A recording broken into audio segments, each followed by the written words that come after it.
Experience a membership that backs what you're building with American Express Business Platinum. Unlock over $3,500 in business and travel value annually with statement credits on select purchases from brands like Dell, Hilton, and Adobe, and other benefits. American Express Business Platinum. There's nothing like it. Based on total potential value of statement credits on select purchases and other benefits, enrollments required, monthly and other limits and terms apply. Learn more at americanexpress.com/business-platinum.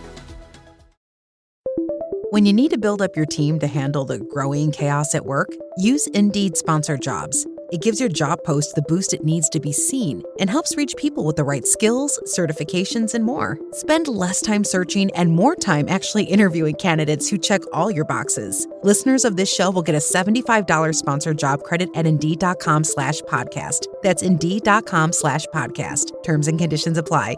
Need a hiring hero? This is a job for Indeed Sponsored Jobs. This episode is brought to you by Ferrero. Soccer's biggest stage is approaching, and Ferrero is making it easy to go all in. Pick any two Ferrero brands from Kinder Bueno to Ferrero Rocher, and you could win the $1 million grand prize, plus an exciting range of daily and weekly prizes. Don't miss your shot. Official rules apply. Learn more at goallinandwin.com. This episode is brought to you by Perfect Bistro Cat Food. Hey guys, today I'm interviewing my cat about his perfect bistro food. Percy, you seem to be a big Perfect Bistro fan. Care to comment? Totally. What do you like about it? You love the high-quality ingredients? And the delicious flavors, of course. Yeah, that makes a ton of sense. Listen to Percy, guys. Visit perfectbistro.com to try it for your cat.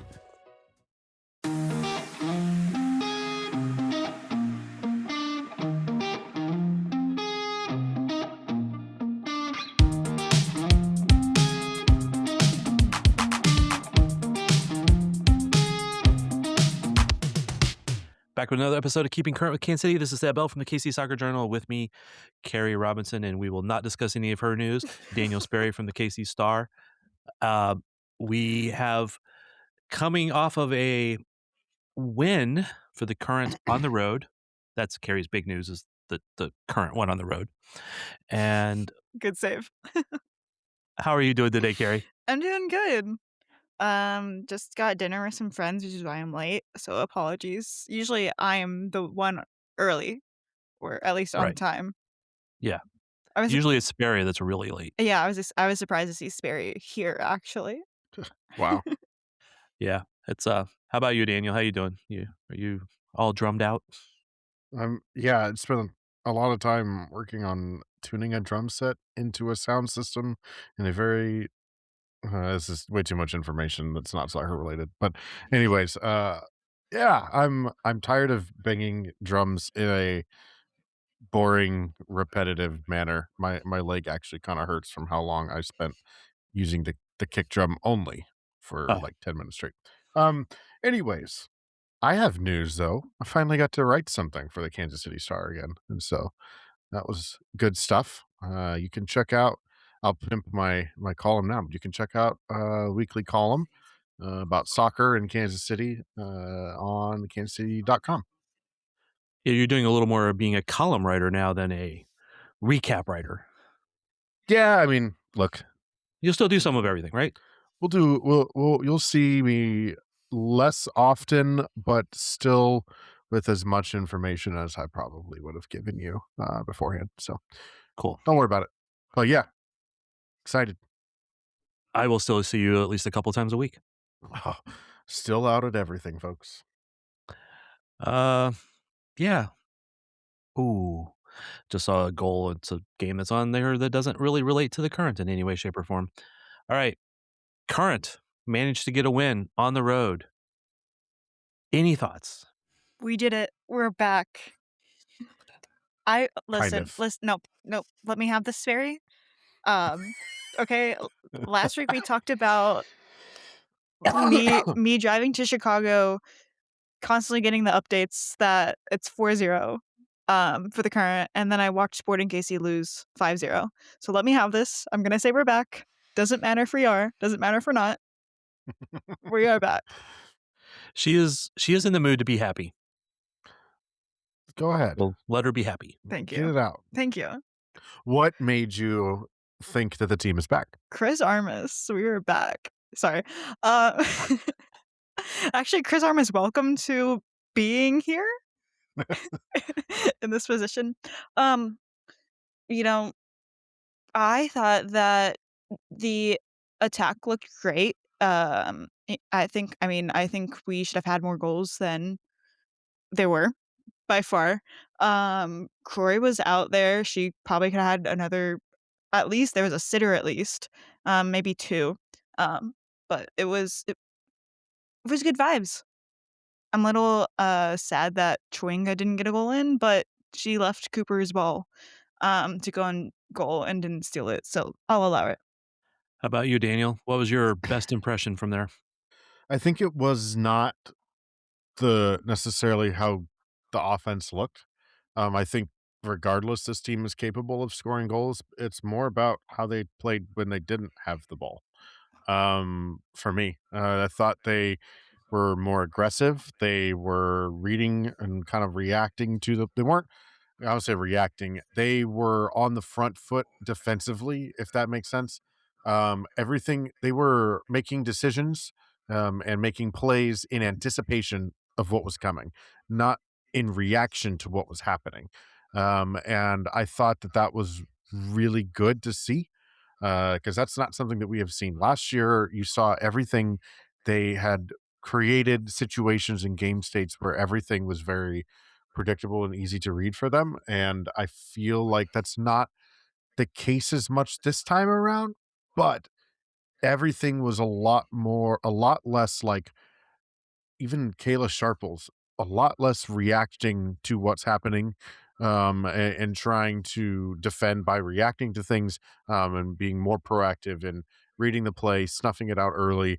I was looking back at the stats for the article that I wrote this week, and the current won 80% of the aerial duels in the match.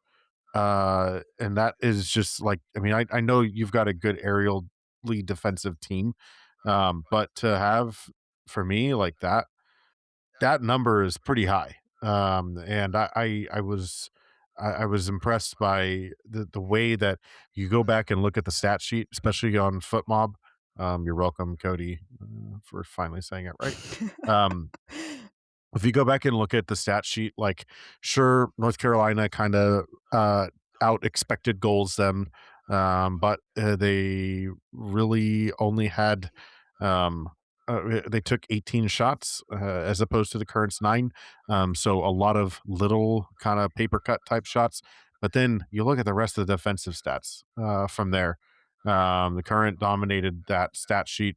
You kind of scroll down, the entirety of the stat sheet is red after that on defense and duels. 81%, so 13 aerial duels, 1 to 3. They almost doubled the amount of total duels won.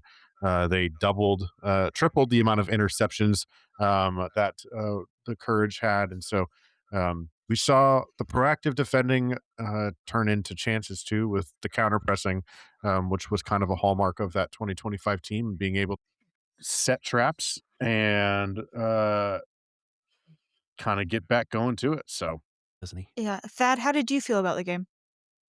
I feel like we don't Well, it ever was. really get your reactions to these things. You always just ask the questions. I usually find a way to get most of them in there, but as I said on the Shades of Blue the couple days ago, is I felt like Armas was forced into making the right decisions this time. Um, I don't want to say the right decisions this time. He's not a terrible coach, but I felt like because Dabinia was out, we found out from Sperry being at the availability this week that she has meniscus issue and is getting checked. We don't know what the final word is, but because she was out, they moved Croy back to where she should be, and it also prevented Dabinia and Allie being in the exact same spot, which seemed to be an Armis desired thing.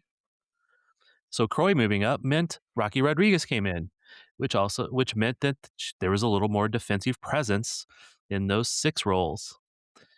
So think that all of that led to a lot of the positives that we saw out of the Current this week. Also, Lainey Rouse came in and played pretty well. I think that was the two big changes with Dabinia out and uh, Rocky Rodriguez coming in for that spot, but being more as a defensive midfielder type, and then Laney Rouse coming in for Ellie Bravo Young. All of those played into the current was more like what we expected them to be in the past. And Lorena was good.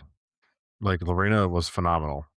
She she's given credit for 1 point or for 0.96 goals prevented, so nearly a goal prevented with some of the shots that she saved. That's how much of a difference she was in the game. So yeah, and that's based on the likelihood of the shot being a goal. So I mean, she saved some pretty for sure higher percentage chances, and was able to keep them out. She looked good in claiming the ball. There was confidence, so that was very welcomed. Yeah, I was gonna say she looked very calm, whereas we definitely saw last week or the week before, she was making dumb mistakes or, scrambling to collect a ball or failing to collect the ball when probably needed, but And then, so I've said positive about how they looked better, they played better, all the factors were better. But going back and just looking at some of the stats from off of FootMob, they the current I mean, excuse me, the Courage did have greater chunk of the possession, which that's not a big deal for the current because they give that up a lot. But they did also have a higher XG, 1.99. So Lorena making that point 0.9 whatever it was Yeah. goals prevented pretty much came out to what they ended up scoring because it was a 2-1 score, 2-1 result. The Current actually outperformed their XG a little bit. 1.68 was their XG. They got 2. They could have had more, but that's just how XG works. You don't get all the ones you could have had.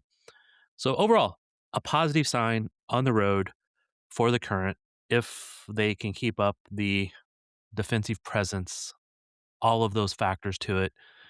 My biggest worry still comes back to playing low and rocky a lot of percentage of the time as those D mids because of them having a little more experience on their legs. Yeah, I think Bailey Feist is a player too who can come Yeah. in and do as good as Rocky.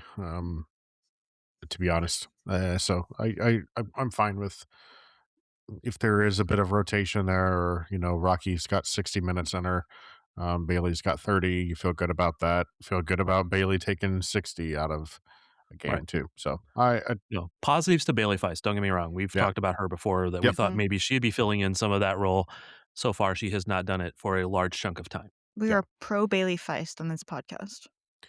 We're pro a lot of people, We back including Bailey. We back Bailey. Bailey backers. There we go.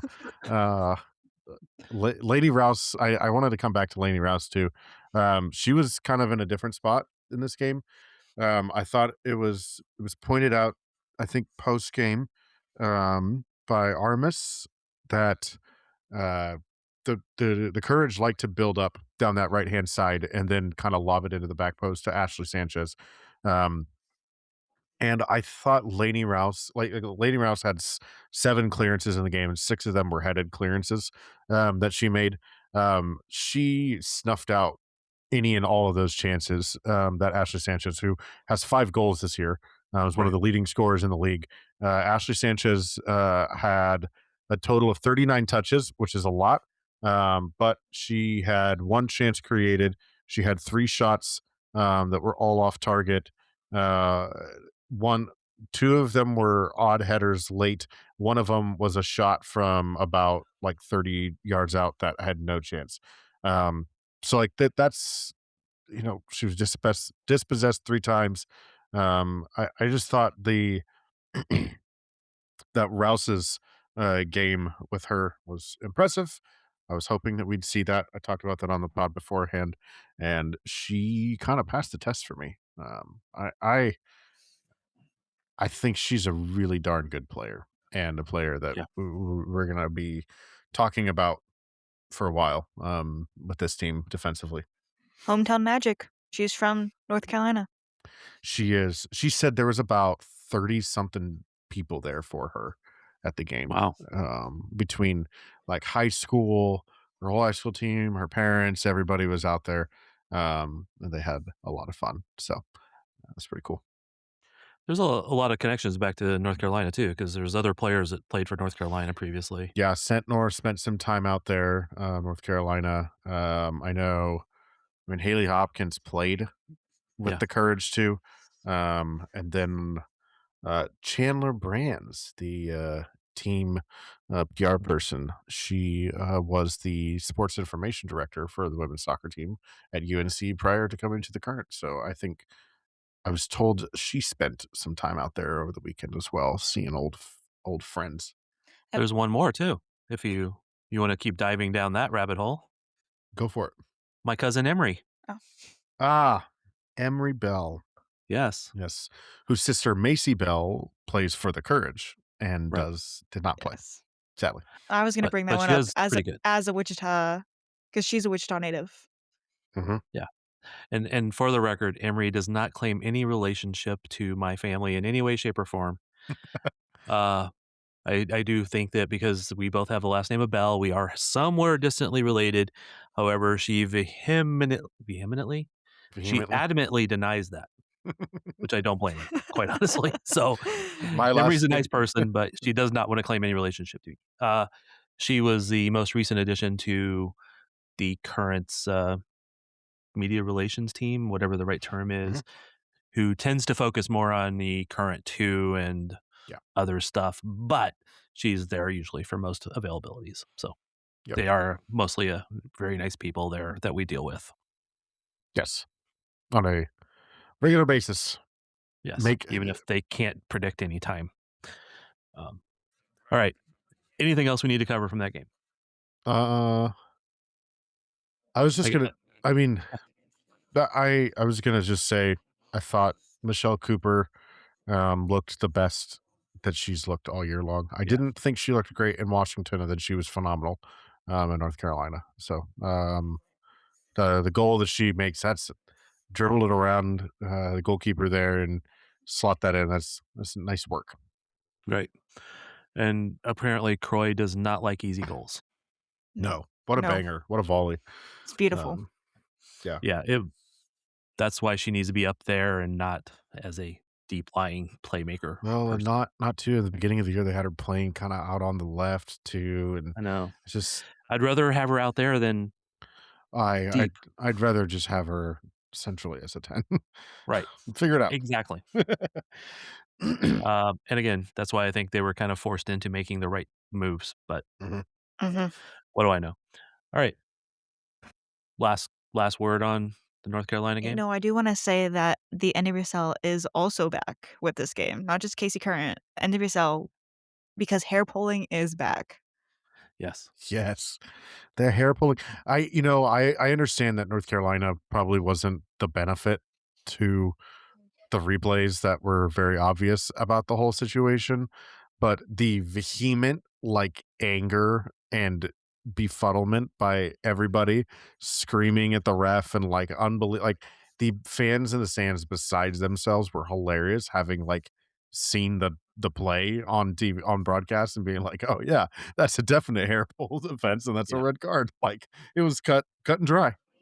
So I said this on something else, but did you feel like it was a intentional, or the hand got caught in there and then it just pulled? You know what I mean? Yeah, I don't think it was it wasn't as intentional as we have seen some Yes. be.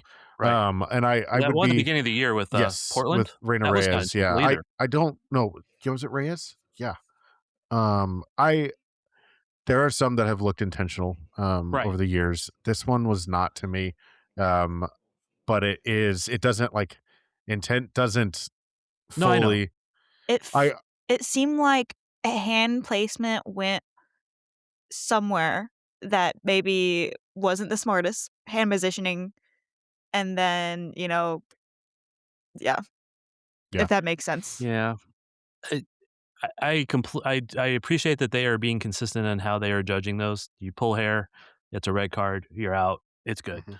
I get that. I do like to somehow designate in my own mind intentional versus your hand is there and it gets caught in it, because players have different lengths of hair, different styles of hair, and it just Mhm. happens. So That was the North Carolina Courage's second red card in their last 3 matches. Ali Schlegel picked up a straight red card uh, in the match against Houston the weekend prior, but of course, the Courage played midweek, and that would have erased her. Yeah. Also, that is another good point, is that was the 3-game week for North Carolina. It was. They may have been tired and rested players and didn't have everybody out there that they would have had if they were fully rested. That may have played a little bit into the Current looking really good against them. But sometimes all you got to do is go have a good game on the road, and now you feel like you can win again on the road. So that's probably still a benefit to them in the long run. Yep. All right. Enough about North Carolina. We'll be right back. Amazon presents Jeff versus Taco Truck Salsa. Whether it's Verde, Roja, or the orange one. For Jeff, trying any salsa is like playing Russian roulette with a flamethrower. Luckily, Jeff saved with Amazon and stocked up on antacids, ginger tea, and milk. Habanero? More like habanero, yes. Save the everyday with Amazon. AI is moving fast across the enterprise. But without visibility, it's just chaos. Different tools, different models, different teams using AI in completely different ways. ServiceNow turns that chaos into control. With the AI Control Tower, you see all your AI across the business in one place. What it's doing, what it's done, and what it's about to do. So you stay in control. To put AI to work for people, visit servicenow.com. Zootopia 2 has come home to Disney Plus. Let's go! Get ready for a new case. We're gonna crack this case and prove we're the greatest partners of all time! New friends. You are... Gary the Snake. And your last name? The Snake. Dream Team. Hit new habitats. Zootopia has a secret reptile population. You can watch the record-breaking phenomenon at home. You're clearly working at it. Zootopia 2, now available on Disney Plus, rated PG. Tomorrow morning is knocking. Stock your fridge now. How about a creamy mocha frappuccino drink? Or a sweet vanilla? Smooth caramel, maybe? Or a white chocolate mocha? Whichever you choose, delicious coffee awaits. Find Starbucks Frappuccino drinks wherever you buy your groceries. All right. Next up, Chicago Red Stars. I know. Chicago Stars. Yeah, whatever. At home on Mother's Day. I know. It's still Red Stars to me. It's probably Red Stars today on Joveljic too. But who plays a lot of part in this pod. Yeah. He did play for the real Red Star. Yes. All right. So Chicago in Kansas City, Sunday, Mother's Day. The first road loss for the Current this year was at Chicago with team that was very far from being healthy. Michelle and Timois were not back, or if I can't remember, did they play in that at all? But I think Michelle I think Cooper did for like 45 or less. Yeah, but Lowe definitely also started in that one too, but it was but 3 key players were not at their best, at least. Yeah, we'll say. And you had 45-mile-an-hour winds with full-on like surfing competition waves on Lake Michigan. Yeah, and that's the old cliche, like, well, everybody had to play in that weather or play on that field. Well, you're right, but that does throw a lot of chaos into how things work. So, that's a game that they should have expected to win in a normal situation. But now coming back to Kansas City, I can't help but say I predict a win for Kansas City. Yeah. You certainly hope so. Well, the Chicago has not really looked great either recently. Chicago's only win since that Current game was, holy cow. I'm looking at this now. Chicago has not scored a goal in the NWSL since they beat the Current. Oh. And that's the only game I'm sorry. No. My apologies. I'm looking. Yeah. I'm looking at it right now, and I got that totally wrong. Ignore me for the second there. They did not, after that game, they did not score a goal for 3 straight games. They beat Boston Legacy 2-0, and then again have not scored a goal in the last 2 games. So if they score goals, they seem to win. Other times it's 4-0 loss, 3-0 loss, 2-0 loss, 1-0 loss, 2-0 loss, 2-0 loss. And a lot of those losses are coming at home too. So, This is Yeah. okay. Look, a little off topic for a second, but with Boston Legacy winning a game recently, you can now complete the circle of every single team has beat every single team. every single team. There we It's go. very fun. Yeah, they're obviously not a high scoring team, but when they do score, they score. I was at when you first were saying that they haven't scored, and I'm like, there's a 2-0. You know, did they get 2 own goals? Like, what happened? Yeah, I They pulled am a so sorry. Sporting. They did a Sporting. They didn't take any shots, but scored 2 goals somehow. In this league, it would not really surprise me, quite honestly. But here's the thing: so they beat Boston Legacy, but they got out XG'd by Boston Legacy 4.1 to 0.92 in that game. Wow, it's incredible. Oh boy, how did they not score? Yeah. All right. So do we need to break down Chicago at this point? Like, no, literally, I mean, they should be at the bottom.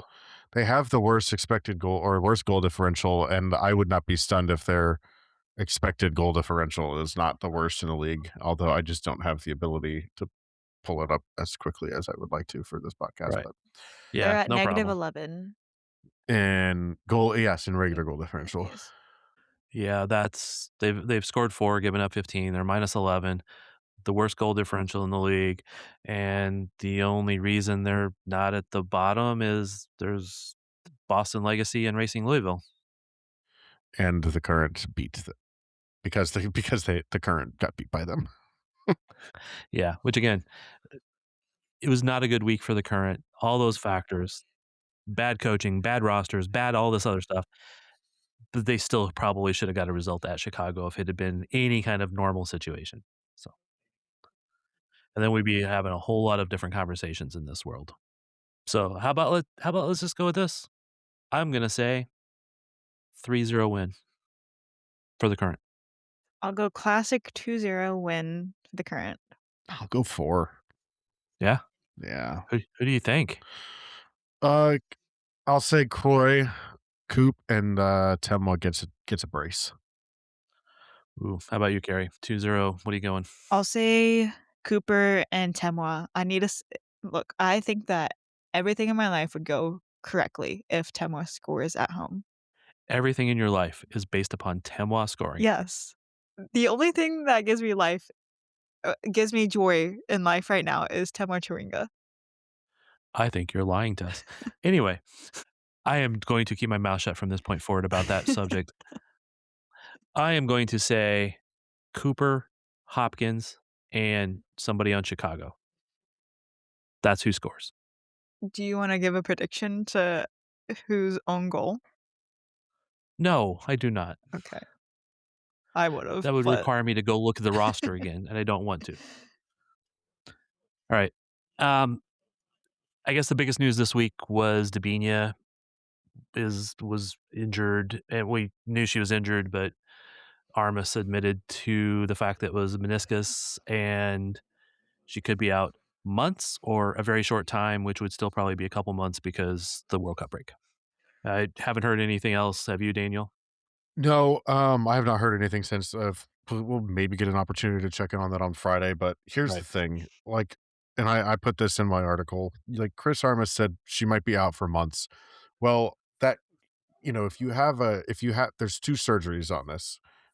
You have a quick scope where they say, oh, we can just shave off this little part here. You can heal in about 2 to 3 weeks, and after that, it's just on your own pain tolerance, whether you want to play or not. But at that point, you spend 2 to 3 weeks out.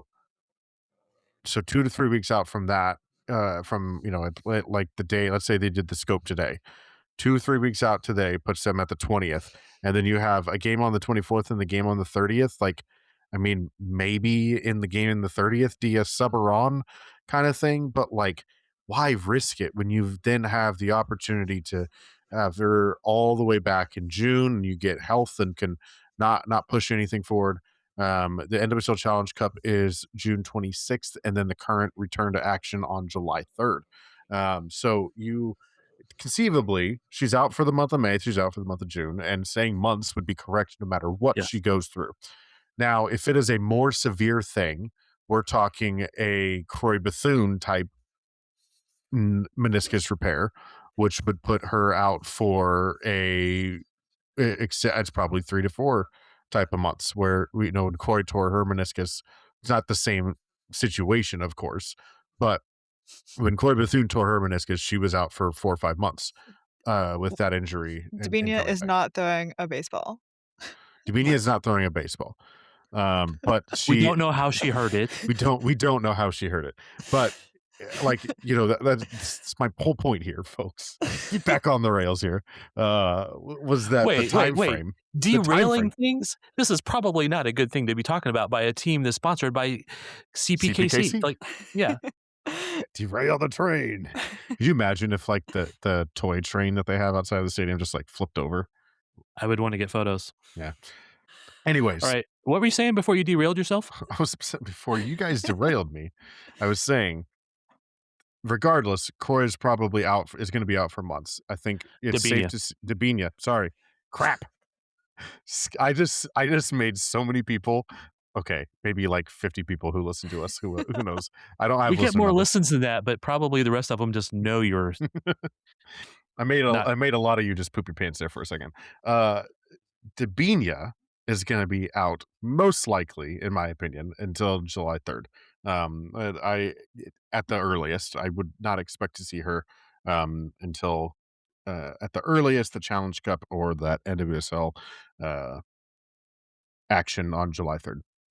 So we got a good run of games here to kind of test where do you see Allie? Where do we see Croy? Do we and how do we feel about the midfield and kind of get that set before that stretch run? Question. Yeah. Was it just last year? Was it Dabinia that was out for a good chunk of the year, until after that summer window break as well? Yes, because she was injured in Orlando. She had the knee injury that she picked up from that nasty tackle that did not get a card. That should have been a red card. In Orlando in that slugfest. And then she was out until they returned back from to Rising Cup and all that kind of stuff. But we do not know what that injury was. Okay. I don't think. No. Because the NWSL is not usually very revealing on that. So kudos to Armas for actually saying what it is. Yeah. Well, I think for him too, he was just trying to describe it because, as he had mentioned, he'd been through it before, both levels of meniscus type injuries. So, Andy doesn't like Mother's Day. Did he say this? No, he did not say this. Chris Armas. He said his wife doesn't like Mother's Day. Chris Armas, Mother's Day hater. Write that down. He said his wife doesn't like trending. Mother's Day.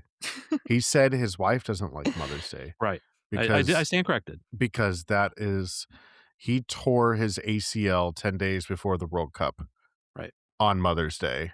Or 10 days before kind of going to the World Cup, which is why he missed out on the 2002 World Cup with the U.S., which he most certainly would have played a pretty big part on that team in the midfield. Yeah, so he was a very good men's national team player. Deep cut. Wow.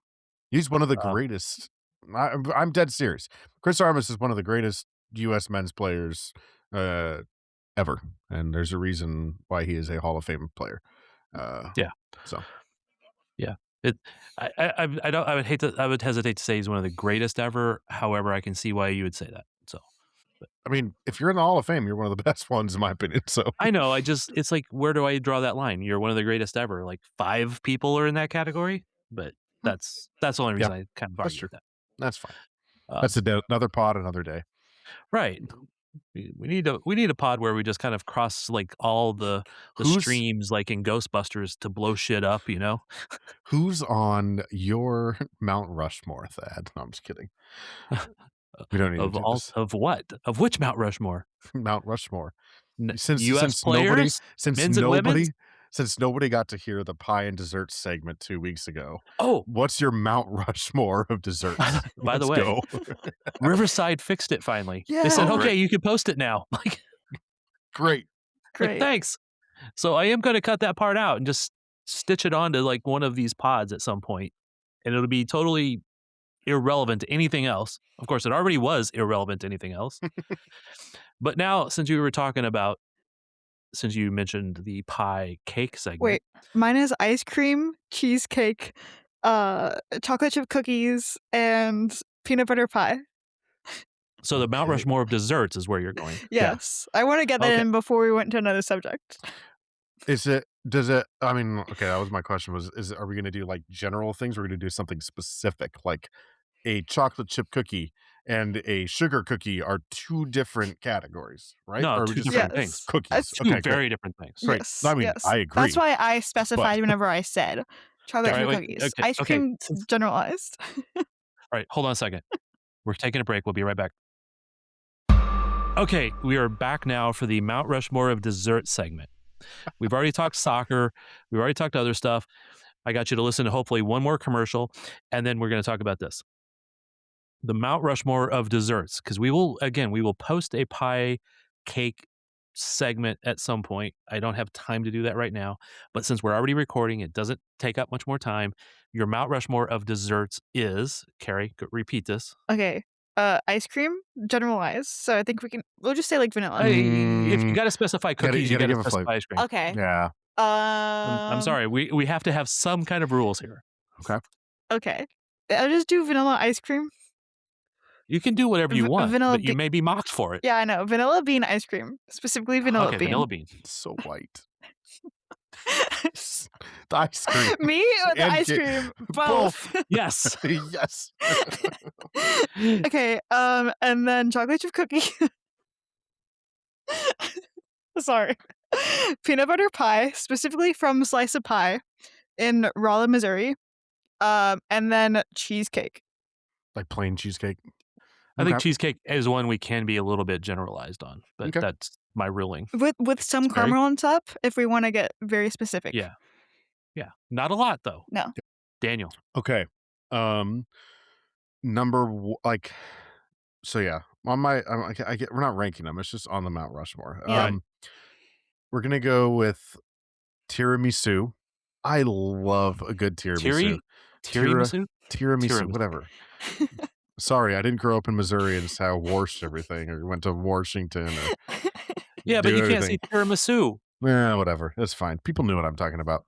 Tiramisu. They know what I do they know what I mean when I say I'm washing clothes too. But you got to pick on that, which I'm fine with. But you're gonna take the crap back. Tiramisu, slot number 1. Tiramisu's on the Mount Rushmore.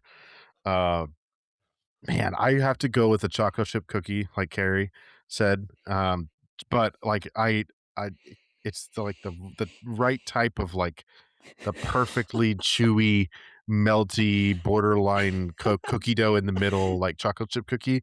Like if you're with that crispy cookie crap, get out of here. Like, sorry, I'm laughing just at the fact that we're talking about our Mount Rushmores of desserts.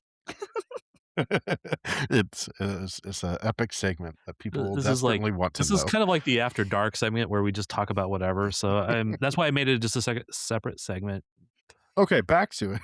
Tiramisu, chocolate chip cookie that is gooey and stretchy. Good. But I have to say, is it chocolate chip is just the chips, or like you want the chunks in there? The chunks. The chunks. I'm thinking like Walmart's chocolate chip cookies. Walmart's chocolate chip cookies don't always jump to the forefront. My bad. My wife makes amazing chocolate chip cookies. I love them. They are my favorite, to be honest. They're crunchy. They're not overly sweet. They have a tiny bit of salt to them. He did say that he didn't want crunchy chocolate chip cookies, but when it comes to his wife, it's okay being crunchy. Does she want to make some for us? I said they're not crunchy. Oh, okay. Right. If I did say crunchy, I meant to say chewy, because they're not crunchy. Okay, fine. All right. Yeah. Tiramisu, chocolate chip cookie, chocolate chunks in the chocolate chip cookie, gooey, stretchy, not crunchy. Slot 1, slot 2, slot 3. Brownies, like good, rich, dark chocolate brownies. Miss me with some of that milk, like cafeteria chocolate kind of brownie. Like I want something like dark chocolate, dark cocoa, rich brownie. And then the fourth and final one, I am a sucker for good banana cream pie. Like Ah, it's so good. It's so good. I don't know. Can we judge desserts if one person puts something on her? I'm making a face at the banana cream pie just because I am not a banana fan.